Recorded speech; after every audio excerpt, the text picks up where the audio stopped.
98 में हो या 2000 हो या 96 में हो, उसका एक रेजुलेशन पास किया जाता है स्टैंडिंग कमेटी से। पक्का होना तो बहुत दूर की बात है। दिल्ली नगर निगम समस्त यूनियन कोर कमेटी ने ऐलान किया है कि जब हमने प्रेशर बिल्डअप किया, डेमोन्स्ट्रेशन किए, आंदोलन किए, 350 कर्मचारी थे जिनके पास पोस्ट नहीं थी। नमस्कार, आप देख रहे हैं जेएनएन न्यूज़। मैं राजेश्वर चौहान।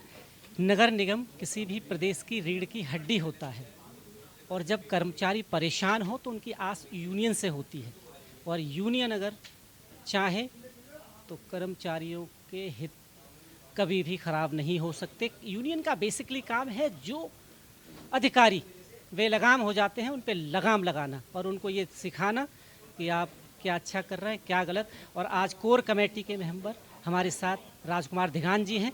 बहुत सारे पहलुओं पर बात करेंगे, उनसे जानेंगे कि आखिर इतने सालों में एमसीडी की ऐसी हालत क्यों है, जिम्मेवार कौन है।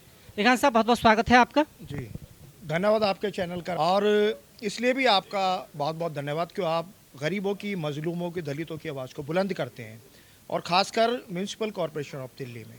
जी धिगान साहब, सबसे पहला सवाल ये है कि सालों से काम कर रही है नगर निगम, पर आज भी इसकी बदतर हालत ऐसी क्यों है। कर्मचारी अगर हम बात करें 98 वो भी अभी पक्के नहीं हो पा रहे हैं। किसको कसूरवार मानते हैं आप? देखिए, अगर कोई कसूरवार है तो दिल्ली नगर निगम का जो प्रशासनिक अधिकारी है वो इसमें जिम्मेदार हैं, और सबसे ज़्यादा जो जिम्मेदार हैं वो जो वर्तमान में जो सरकारें होती हैं, जहाँ कानून बनते हैं, जहाँ कानून बनाए जाते हैं, चाहे हमारी स्टैंडिंग कमेटी हो या हमारा हाउस हो, जिसमें ये एजेंडा तैयार किया जाता है हम कौन से जोन के कर्मचारियों को या कौन से सीन्स के कर्मचारियों को, जिसकी फर्स्ट डेट अपॉइंटमेंट 98 में हो या 2000 हो या 96 में हो, उसका एक रेजुलेशन पास किया जाता है स्टैंडिंग कमेटी से। और वो जो रेजुलेशन है, देखिए 15 वर्ष भारतीय जनता पार्टी ने निगम में शासन किया। भारतीय जनता पार्टी के स्टैंडिंग कमेटी चेयरमैन थे, भारतीय जनता पार्टी के ही मेयर थे। उस दौरान उन्होंने कम से कम मैं समझता हूँ कि 15 आदमी भी पक्के नहीं किए। आज फिर भारतीय जनता पार्टी निगम में है, जिसमें standing committee chairman Satya Sharma ji हैं, हमारे डैम्स के चेयरमैन संदीप कपूर जी हैं, और बल्कि मैं तो ये कहता हूँ कोई राजनीतिक पार्टी जिम्मेदार नहीं है इसमें। जिम्मेदार वो लोग हैं जिनके अधीन हम कार्य करते हैं, जो अधिकारियों के अधीन हम कार्य करते हैं, जो हमसे काम लेते हैं, जो हमें मेहनताना देते हैं, हमें वेतन देते हैं। क्या उनको इस बात की परवाह नहीं है कि मेरा जो कर्मचारी है वो उसको 30 वर्ष हो गए, वो आज तक पक्का नहीं हुआ, जबकि सुप्रीम कोर्ट की जजमेंट है इक्वल वर्क इक्वल पे, समान काम का समान वेतन दें और 240 हाजिरी पर कर्मचारी को पक्का करें।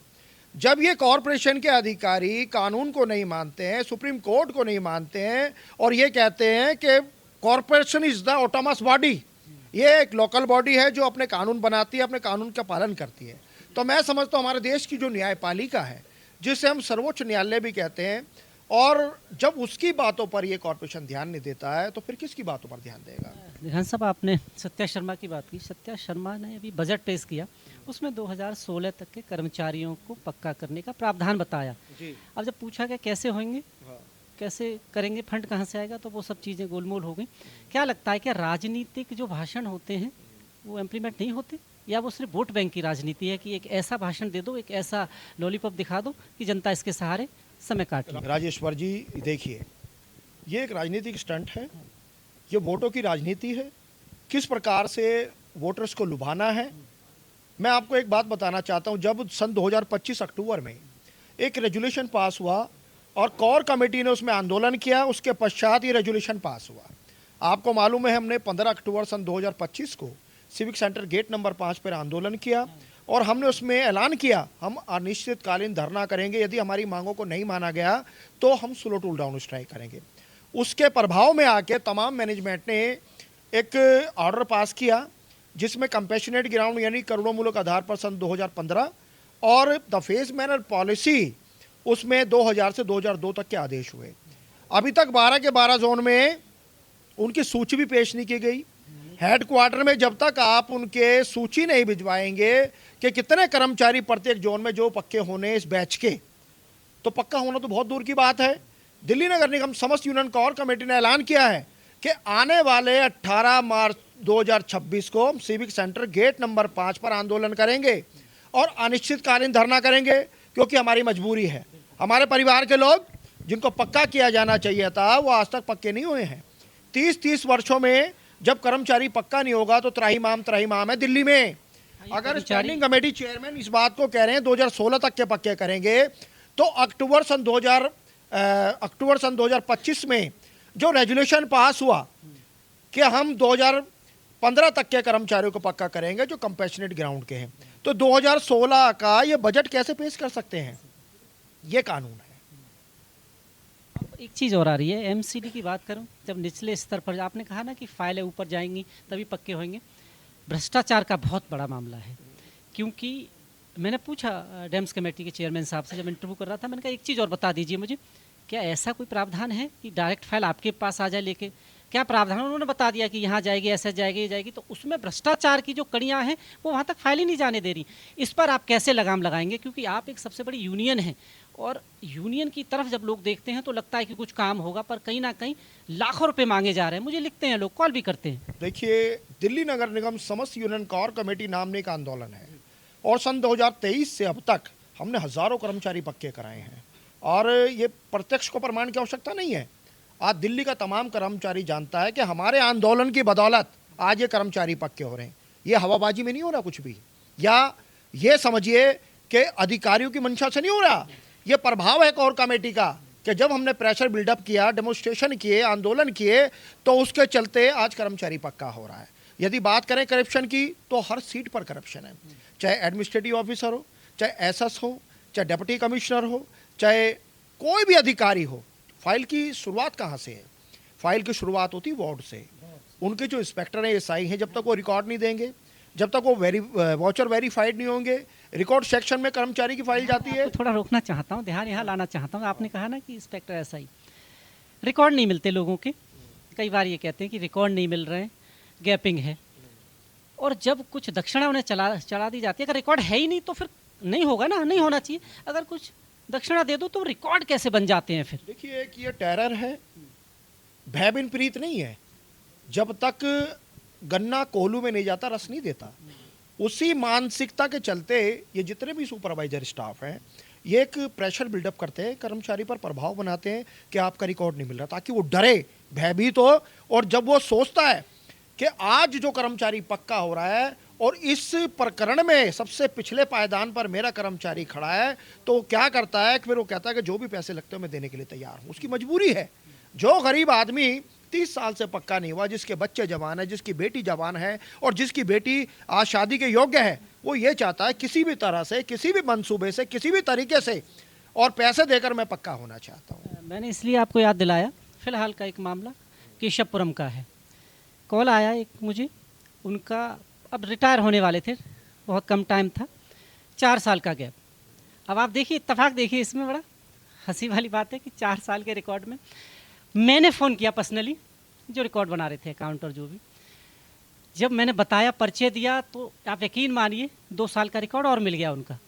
मतलब मेरे फ़ोन करने से 2 साल का रिकॉर्ड मिल गया उनका, यानी कि रिकॉर्ड बाकी भी मिल सकता है कहीं ना कहीं। देखिए जो हमारे जो 12 जोनों के जो रिकॉर्ड सेक्शन है, जहां हमारे वाउचर वेरीफाइड होते हैं, जहां हमारे रिकॉर्ड वेरीफाइड होते हैं, वहाँ इतनी लापरवाही की जाती है कि कर्मचारियों की फाइलों को या उनकी जो रिकॉर्ड हैं, उनके जो वाउचर हैं, उनको गहनता से जांच नहीं की जाती। अगर वो हिम्मत से, मेहनत से और तरीके से उनके वाउचर देखें, तो मैं समझता हूँ कर्मचारियों के बीच में गैप नहीं होगा। ये क्या करते हैं कि 1996 की रिकॉर्ड की बात करें, 97 की बात करते हैं, मैं समझता हूँ हाँ 30 साल का अंतराल है तो ढूंढने में समय लगता है, लेकिन दिल से काम करें। कहीं ना कहीं उस कर्मचारी के भविष्य और वर्तमान का सवाल है, उसकी ज़िंदगी और मौत का सवाल है। वो इस मंसूबे पर जिंदा है कि एक दिन मुझे पक्का किया जाएगा। और हमारे जो रिकॉर्ड कीपर हैं, हमारा जो अकाउंट सेक्शन है, हमारे जो एसीए हैं, डीसीए हैं, वो इसमें कहीं ना कहीं लापरवाही बरतते हैं। और यदि वो अगर तरीके से काम करें, दिल से काम करें, मेहनत से काम करें, तो कोई भी कर्मचारी ऐसा नहीं जिसका रिकॉर्ड ना मिले या वाउचर ना मिले। ये क्या करते हैं, कर्मचारी को परेशान करते हैं ताकि कर्मचारी पैसे दे और पैसे से अपना काम करवाए। अब आपका ध्यान थोड़ा सा साउथ और नॉर्थ की तरफ लाना चाहता हूँ सादरा। यहाँ से पोस्टिंग का बड़ा मामला है, क्योंकि लेटर इश्यूज़ हो गए। अब आप सोचिए कि किसी को परमानेंट लेटर दे देना, आज के टाइम ना तो वो कच्चों में है, ना पक्कों में है। और बात रही अगर सैलरी की, तो सैलरी भी उनको नहीं मिल पा रही है। ये बड़े लोगों की संख्या है जो मुझे भी लिख रहे हैं पर्सनली कि इस पर क्या कार्रवाई हो रही है। अब ये थोड़ा सा मुझे बता दीजिए, आपकी डीसी साहब से भी बात हुई है, क्या उनको पोस्टिंग मिलेगी?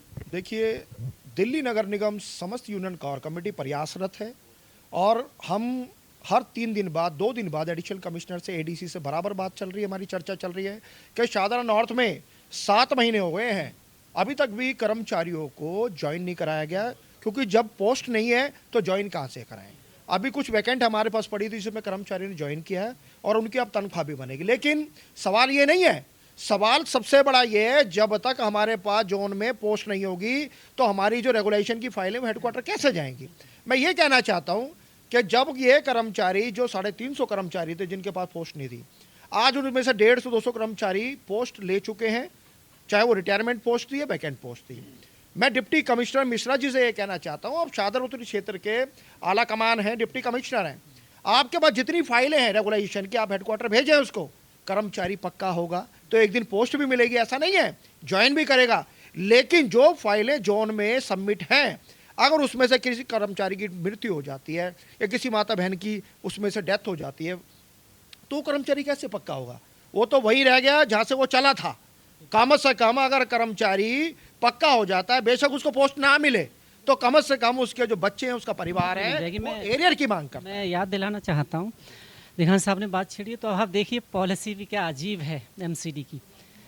एक कर्मचारी 30 साल सर्विस करता है और वो कच्चा रहता है, इन बिटवीन उसकी मृत्यु हो जाती है, सरकार के पास कोई पॉलिसी नहीं है उसकी फैमिली से नौकरी देने की। नौकरी किसको देते हैं? जो परमानेंट है। अरे परमानेंट होगा कैसे वो जब 30 साल कच्चों में है? ये बड़ा विकराल रूप है साहब, क्योंकि 30 साल के बाद और कच्चों के लिए कोई पॉलिसी नहीं है इनके पास कि चलो उसको भी नौकरी दी जाए कम से कम 30 साल। अच्छा, एक चीज़ मैं यहाँ आपको ये लाना चाहता हूँ, हरियाणा का एक बड़ा अच्छा ऑर्डर आया कोर्ट का। उसने कहा कि अगर नगर निगम में किसी ने 10 साल सर्विस की तो उसको परमानेंट माना जाए।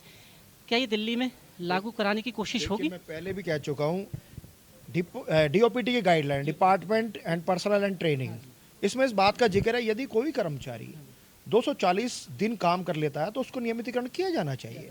और ये मैं नहीं कह रहा, सुप्रीम कोर्ट की भी जजमेंट है। पर ये तो मानते नहीं ना गाइडलाइन। हाँ, तो ये इनकी मनमानी है, इनकी डिक्टेटरशिप है। देखिए, आज 12 के 12 जोन में जो कर्मचारी 1996 का लगा हुआ है, 97 का लगा हुआ है, 99 का लगा हुआ है, 98 का लगा हुआ है, उसको ये लेफ्ट आउट कहते हैं। आखिर इनको लेफ्ट आउट बनाया किसने? निगम प्रशासन ने बनाया। अगर ये समय पर पक्का करते तो गरीब लेफ्ट आउट नहीं होता। दिल्ली नगर निगम कोर कमेटी ने मांग की है कि जितने भी लेफ्ट आउट कर्मचारी उनका नियमितीकरण होना चाहिए। हमने मांग की है कि दिल्ली में भर्ती होनी चाहिए, कम से कम 20 से 25 हज़ार कर्मचारियों की भर्ती होनी चाहिए। और इसके लिए हमने 18 मार्च को आंदोलन की तैयारी कर दी है। हम सरकार से मांग करते हैं, आप काम तो लेना चाहते हैं और काम भी पूरा कराना चाहते हैं, सफाई व्यवस्था भी दुरुस्त करना चाहते हैं, तो जो कर्मचारी आज की तारीख में एक कर्मचारी 8-8 कर्मचारी का काम करता है, तो उसके लिए कर्मचारी की आवश्यकता नहीं है। वो गरीब कर्मचारी जिसको एक बीट करनी चाहिए वो 8-8 बीट करता है। तो उसका मतलब स्ट्रेंथ हमारी कम है दिल्ली में। यहाँ जहाँ आपने ये एक बात की तो मुझे कुछ याद आ गया कि एक प्रथा ही कहूँगा, लोहरी प्रथा जिसे नाम दे दिया गया है। अब आप देखिए कि एक वार्ड में अगर 200 लोग हैं और अगर 100 लोग चले जाए मंथली पे, जो मोटी उगाई चल रही है, तो उसका बर्डन किस पे पड़ता है? जो कच्चे कर्मचारी हैं, बेसिकली कच्चे, क्योंकि उनसे डबल काम लिया जाता है, एक गली नहीं 4 गली। इस पर कैसे लगाम लगेगी? क्योंकि वो तो आनंद ले रहे। मेरे पास बहुत सारी लिस्ट है, मैं नहीं चाहता कि किसी की नौकरी जाए उनकी, पर वो दूर रह रहे हैं, बिजनेस कर रहे हैं, दूसरे काम कर रहे हैं और यहाँ सरकारी तनख्वाह उठा रहे हैं। थोड़ा सा इस बात पे मैं आपकी इंटरप्ट करूंगा। दिल्ली नगर निगम में लोहरी पिशोरी प्रथा नाम की कोई चिड़िया नहीं है। आखिर लोहरी क्या है, पिशोरी क्या है? पहले मैं इसको क्लियर कर, जो लाहौर में रहता है उसे लोहरी कहते हैं और जो पेशावर में रहता है उसको पिशोरी कहते हैं। ऐसी कोई प्रथा नहीं है। हमने मांग की है दिल्ली में भर्ती की, क्योंकि 1996, 98 और 2006 के बाद, 2008 के बाद दिल्ली में कोई भर्ती नहीं है। 2008 की इसलिए बात करता हूं क्योंकि नजफगढ़ जोन में 2008 में आदमी लगा तो वहाँ भर्ती हुई है। लेकिन 30 वर्षों में आप दिल्ली का क्षेत्रफल देखें, दिल्ली की आबादी देखें, जो फ्लैट जिसमें 4 लोग रहा करते थे, आज वही फ्लैट 4 मंजिला हो चुका है, उसमें जनसंख्या भी बढ़ी है और एक फ्लैट में आज 16 लोग रहते हैं। वो गार्बेज, वो जो कूड़ा और जो अन्य राज्यों से व्यापार के दृष्टिकोण से लोग दिल्ली में आते हैं, उनका कूड़ा कौन उठाता है? वही दिल्ली का सफाई कर्मचारी, वाल्मीकि समाज का सफाई कर्मचारी उठाता है। इसलिए हमने भर्ती की मांग की है। एमसीडी ये कहता है कि तकरीबन 65,000 कर्मचारी हैं, अभी जो संख्या है, पर मेरा ये मानना है कि 65 पूरे नहीं है, इस पर भी वेरीफाई होना चाहिए। ये वेरिफिकेशन का मामला है कि कुछ लोग आ रहे हैं, कुछ नहीं है, कुछ सस्पेंड है, कुछ क्या है मामला, क्योंकि भर्ती जब ही निकलेगी ना, ये तो आंकड़ा दे देते कि 65,000 है, पर 65,000 नहीं है। सीडी के अधिकारियों का जो आंकड़ा है वो गलत है, बेबुनियाद है। अगर ये कहते हैं 63,000 कर्मचारी है, तो मैं आपको बताना चाहता हूँ इसमें डेथ रेशो क्या है हमारा। 40% डेथ रेशो है हमारा। जो हमारा कर्मचारी रिटायरमेंट होने से पहले डेथ कर जाता है, उसका रेशो बताना चाहता हूँ आपको, क्योंकि मलमूत्र का मंथन करता है, वो गंदगी भरा कार्य करता है इन हाथों से, वो रिटायरमेंट नहीं ले पाता अपनी, उससे पहले उसकी डेथ हो जाती है। तो आप ये देखिएगा 30 साल में कितना कर्मचारी रिटायरमेंट हो गया, कितने कर्मचारी जो डेथ कर गया है, उनके स्थान पे क्या आपने पोस्टें क्रिएट की हैं? कोई ऐसा रेजुलेशन पास किया है कि इनके स्थान पर किसी को लगाया जाए? जब हमारा कर्मचारी रिटायरमेंट हो जाता है तो उसकी जो वैकेंट बचती है, उस पर हमारे को जो कच्चा कर्मचारी जो पक्का होके आता है, उसके अगेंस्ट उसको लगाया जाता है। हम भर्ती की मांग करते हैं। आज भाजपा की जो सरकार है, उसको दिल्ली में स्वच्छता अभियान भी चाहिए, सड़कें भी साफ चाहिए, नाली भी साफ चाहिए, लेकिन जिस नाली को साफ करना है उसको कर्मचारी को साफ करना है, इसलिए भर्ती की मांग कर रहे हैं। चलते चलते आखिरी ये सवाल, आज आप डीसी साहब से मिले, किन किन मुद्दों पर सहमति बनी है जो आपने उठाए, और क्या मुद्दे उठाए उनके सामने? देखिए, आज एक अनौपचारिक बैठक थी, आज औपचारिक बैठक नहीं थी। हमने डीसी साहब से सिर्फ डिस्कस किया है रेगुलाइजेशन को लेकर, हमने लेफ्ट आउट को लेकर, एरियर्स को लेकर, हमने जो कर्मचारी लॉन्ग एब्सेंट चल रहे हैं जिनको 5 साल हो गए, 7 साल हो गए, उनको लेकर हमने बात की पोर्टल की, क्योंकि काफ़ी दिनों से कर्मचारियों की सैलरी नहीं हो पा रही है। पोर्टल में नाम क्यों नहीं चढ़ पा रहा है, या कंपेशनेट ग्राउंड में 2015 तक जो ऑर्डर हुए हैं उनकी सीनियरिटी लिस्ट कहाँ है, या फिर 2002 तक की सीनियरिटी लिस्ट कहाँ है, ताकि वो हेडक्वार्टर पहुँचे, उसको एडमिनिस्ट्रेटिव अप्रूवल मिले, ताकि कर्मचारी पक्का हुआ। डीसी साहब ने आश्वस्त किया कि 11 तारीख को, यानी आने वाली 11 फरवरी को समय 2 बजे एक ऑफिशियल बैठक है, जिसमें कोर कमेटी को आमंत्रित किया है और कोर कमेटी को चिट्ठी दी है, ताकि उस बैठक में जितना मैनेजमेंट है अपना होमवर्क करके आए और हम भी अपना होमवर्क करके आए। दिखान साहब, चलते चलते कोई आपसे मिलना चाहे, कर्मचारी परेशान हो, तो कैसे कांटेक्ट करें आप लोगों से? मेरा नंबर है 8377050902। यदि कोई भी कर्मचारी परेशान है और कोर कमेटी की उसका आवश्यकता है, तो हम उसकी मदद करेंगे, निस्वार्थ करेंगे। चाहे रेगुलेशन का मामला हो, या कोई भी उसके टर्मिनल बेनिफिट्स का मामला हो, उसके एरियर्स का मामला हो, ये कोर कमेटी सदैव तत्पर। I am with for you always. बहुत बहुत धन्यवाद बात करने के लिए। Thank you. एमसीडी की समस्याएं कब हल होंगी ये मैं भी नहीं जानता, पर वाकई यकीन मानिए बहुत सारे कर्मचारी अलविदा बोल गए इस आस में कि वो पक्के होंगे, पर नहीं हुए। अब राजनीतिकरण इस तरह हावी हो गया है नगर निगम पे कि शायद वो पक्का नहीं होने देता, और भ्रष्टाचार की मार कहें तो वो सबसे बड़ी बीमारी है। आप देख रहे हैं जेएनएन न्यूज़, कैमरामैन रवि कुमार के साथ मैं राजेश्वर चौहान, सादरा साउथ। धन्यवाद।